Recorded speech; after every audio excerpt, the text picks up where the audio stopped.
வளைகுடா பிராந்தியத்தில் போர் பதற்றம் உச்சகட்டத்தை எட்டியுள்ள நிலையில் ஈரான் அதிபர் மசூத் பெபஸ்கியான் நாட்டு மக்களுக்கு ஆற்றிய உரை உலக நாடுகளின் கவனத்தை ஈர்த்துள்ளது.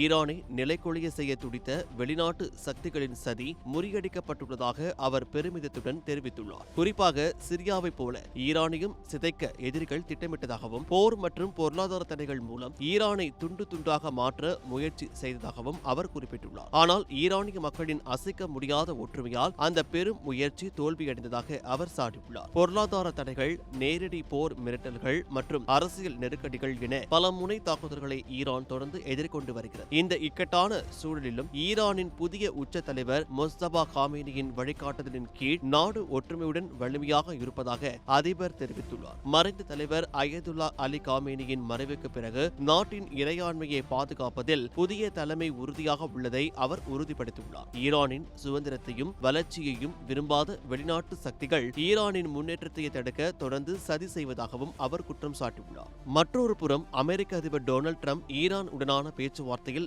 நல்ல முன்னேற்றம் ஏற்பட்டுள்ளதாக தெரிவித்துள்ளார். ஹோர்முஸ் ஜலசந்தியை மீண்டும் திறப்பதற்கான ஒரு தற்காலிக ஒப்பந்தம் ஏற்படலாம் என்றும் அடுத்த 48 மணி நேரத்தில் இது குறித்து தெளிவான முடிவுகள் வெளிவரும் என்றும் அவர் கூறியுள்ளார். இருப்பினும் ஈரான் தனது தேசிய நலன்களை விட்டுக் கொடுக்காமல் ஓமன் நாட்டின் ஒத்துழைப்புடன் ஹோர்முஸ் ஜலசந்தியில் தனது கட்டுப்பாட்டை நிலைநிறுத்த முயற்சி செய்து வருகிறது. இந்த விவகாரத்தில் ஈரானின் பிடி மிகவும் உறுதியாக இருப்பதை அதிபரின் பேச்சு பிரதிபலிக்கிறது. இஸ்ரேல் மற்றும் அமெரிக்கா உடனான மோதல் போக்கு, ஈரானின் அணுசக்தி நிலையங்கள் மீதான தாக்குதல்கள் என பிராந்தியம் முழுவதும் ஒருவித போர் அச்சம் நிலவுகிறது. இத்தகைய சவால்களை ஈரான் எப்படி சமாளிக்கப் போகிறது என்பதே சர்வதேச அரசியல் ஆய்வாளர்களின் கேள்வியாக இருக்கிறது. எது எப்படி இருந்தாலும் வெளிப்புற அழுத்தங்களுக்கு அடிபணியாமல் தற்காத்துக் கொள்வதே தங்களின் முதன்மை இலக்கு என்பதை ஈரான் அதிபரின் இந்த பேச்சு உறுதிப்படுத்தியுள்ளது. மேற்கு ஆசியாவில் ஏற்பட்டுள்ள இந்த அதிகார போட்டி உலக அரசியலில் அடுத்த கட்டமாக என்ன மாற்றங்களை ஏற்படுத்தும் என்பதை பொறுத்திருந்துதான் பார்க்க வேண்டும்.